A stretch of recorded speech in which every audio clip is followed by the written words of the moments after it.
ఈరోజు ఇక్కడ మొన్న ఎలక్షన్లో కూడా మనం పోటీ చేయలేదు, కానీ కార్యకర్తలు చూస్తే ఎక్కడి నుంచి వచ్చారో నాకు తెలియదు, కానీ ఇంత పెద్ద ఎత్తున రాగలిగారంటే అది తెలుగుదేశం పార్టీ బలం. నేను వచ్చింది మీ అందరికి కూడా, మీరందరూ ప్రత్యక్షంగా పరోక్షంగా నా గెలుపు కోసం పనిచేశారు ఆంధ్రప్రదేశ్లో. అలాంటి మీ అందరికి కూడా ధన్యవాదాలు, కృతజ్ఞతలు. ఒక్క విషయం మనం గుర్తుపెట్టుకోవాలి, మహానాయకుడు యుగ పురుషుడు నందమూరి తారక రామారావు గారు తెలుగుదేశం పార్టీ పెట్టింది ఈ గడ్డపైనే. ఆ రోజు ఆయన ఆలోచించింది ఏదో రాజకీయాల కోసం రాలేదు, లేకుంటే రాజకీయాల్ని అధికారం కోసం వచ్చి ఉపయోగించుకోవని రాలేదు.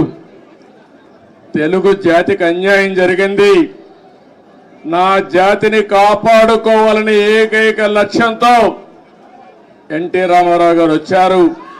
పార్టీ పెట్టిన విధానం కూడా మీరు చూశారు. ఎమ్మెల్యే క్వార్టర్లో ఆ రోజు ఏ విధంగా అయితే 10 మందిని కలవడానికి వచ్చాడు, వస్తే పెద్ద ఎత్తున ప్రజలు వస్తే అప్పటికప్పుడే తెలుగుదేశం పార్టీని నామకరణం చేసి అనౌన్స్ చేశారు. ఈ రోజు కూడా నేను చూస్తున్నా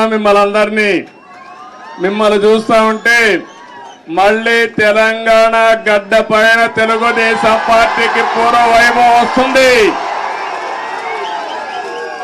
అది స్పష్టంగా కనపడుస్తా ఉంది మీ ఉత్సాహం చూస్తా ఉంటే. ఒక్క విషయం మనందరం కూడా గుర్తుపెట్టుకోవాలి,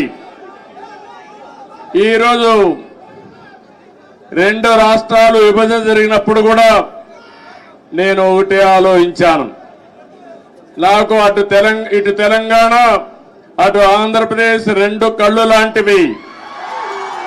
అందుకే ఆ రోజు ఒకే మాట చెప్పాను, నేను ఏ పక్క కూడా సైడ్స్ తీసుకోకుండా 2 ప్రాంతాల ప్రయోజనాల లక్ష్యంగా పనిచేసిన ఏకైక పార్టీ తెలుగుదేశం పార్టీ.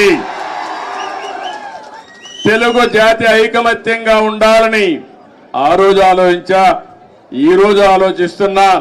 నా చివరి రక్తపు బొట్టున్నంత వరకు అదే ఆలోచిస్తాను. ఇంకో పక్కన మీరు ఒక విషయం గుర్తుపెట్టుకోవాలి, తెలుగు జాతికి ఒక గౌరవం తెచ్చిన వ్యక్తి ఎన్టీ రామారావు గారు. అంత మునుపు తెలుగు వాళ్ళందరినీ మదరాసి అని పిలుస్తా ఉంటే, కాదు తెలుగు జాతి ఒకటి ఉందని ప్రపంచానికి చాటి చెప్పిన ఏకైక నాయకుడు నందమూరి తారక రామారావు గారు. తెలుగు వారికి ఆత్మ గౌరవాన్ని తెచ్చిన నాయకుడు ఎన్టీ రామారావు.